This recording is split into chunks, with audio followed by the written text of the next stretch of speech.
समाज सेवा जागरूकता एवं कानून चैनल में आपका स्वागत है। मैं आज आपको जो कोविड काल में जिनके माता पिता उनसे छिन गए, जिनके हम कह सकते हैं परिवार के सदस्यों का निधन हो गया, उनके बारे में जो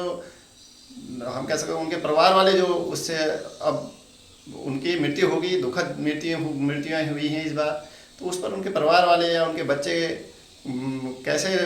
ऐसी स्थिति में जीवन यापन कर सकते हैं, कौन सी योजनाओं का लाभ ले सकते हैं, उसके बारे में बताऊंगा। और साथ में बताऊंगा कि इस कोविड काल में जो बेरोजगार हुए व्यक्ति हैं वो किस तरह से रोजगार करें, कौन सी योजना का फायदा सरकार के लें।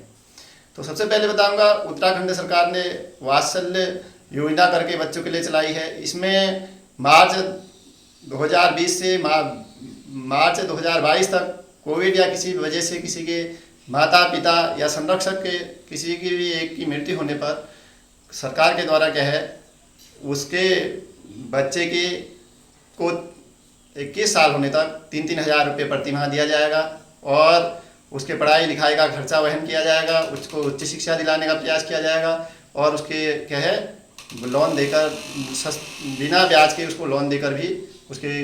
व्यावसायिक शिक्षा को पूरा करने का प्रयास किया जाएगा। और साथ ही साथ भारत सरकार की योजना जो है वो पीएम केयर फंड से, उसके तहत बच्चों ऐसी स्थिति में कोविड काल में अगर किसी का निधन हो गया हो तो उनके बच्चे के 18 साल होने के बाद उसको क्या है प्रति माह स्कॉलरशिप टाइप में एक दी जाएगी, एक पैसा हर महीना मिलेगा उनके घर वालों को, और साथ ही साथ या उन बच्चों को और 23 साल तक पूरे होने तक 10 लाख की आर्थिक सहायता दी जाएगी और अन्य मददें भी की जाएगी। अन्य क्या है, अगर किसी की मृत्यु हो गई हो और वो उसका पीएफ या ईपीएफ हम कह सकते हैं जो भी है ये कट रहा हो, कंपनी या किसी संस्थान में काम कर रहा हो, तो उसको क्या है 2.5 लाख से 7 लाख तक क्या है वो वहाँ से भी पैसा उसके घर वाले ले सकते हैं। तो उसमें भी कोविड या किसी वजह से मृत्यु हुई हो, लेकिन उसमें आप पता कर सकते हैं वैसे, लेकिन 1 साल की से पीएफ या ईएसआई जो भी है वो कट रहा हो, पीएफ कट रहा हो, तभी वो क्या है फायदा ले सकते हैं। और जैसे किसी व्यक्ति की बीमा हो, अगर उसका निधन हो गया हो तो जो बीमा धन है वो भी वो क्या है उनके घर वाले उसका लाभ ले सकते हैं। साथ ही साथ क्या है कि जो ऐसे बच्चे हैं जिनके माँ बाप नहीं हैं उनके लिए अलग अलग वो हैं, जैसे 10 साल तक के बच्चे हैं, माँ बाप दोनों का निधन हो गया, तो वो लोग क्या है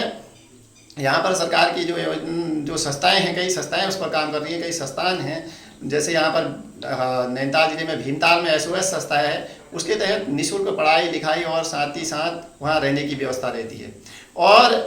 बाल कल्याण की ओर से भी योजना है, उसमें बच्चों की देखभाल, उनको शेल्टर होम प्रदान किया जाता है, उनको शिक्षा उनके उसके लिए भी कार्य किया जाता है। और लेकिन उस पर क्या है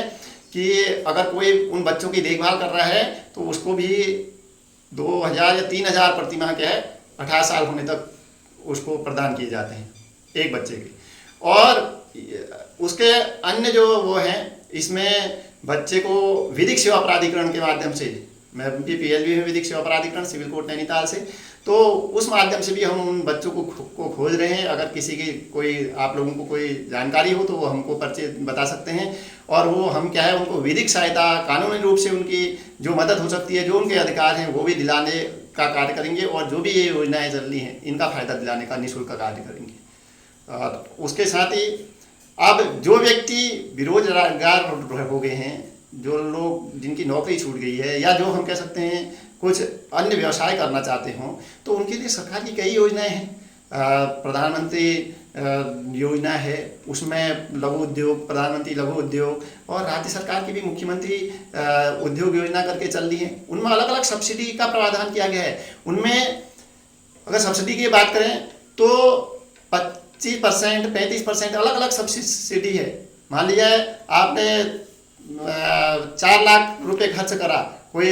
व्यवसाय खोला, तो आपको 1 लाख रुपए सोचो कि देना ही नहीं है। अब महिला के नाम में 35% तक सब्सिडी है। अगर कोई पर्यटन वाली जो पर्यटक बस है उसको लेना चाहता है तो उसमें 50% तक अनुदान है, मतलब आधा माफ हो जाएगा। तो और कई योजनाएं हैं और कई उद्यान विभाग से योजनाएं चल रही हैं, उसमें अलग अलग चीज़ें, अगर व्यक्ति कई प्रकार के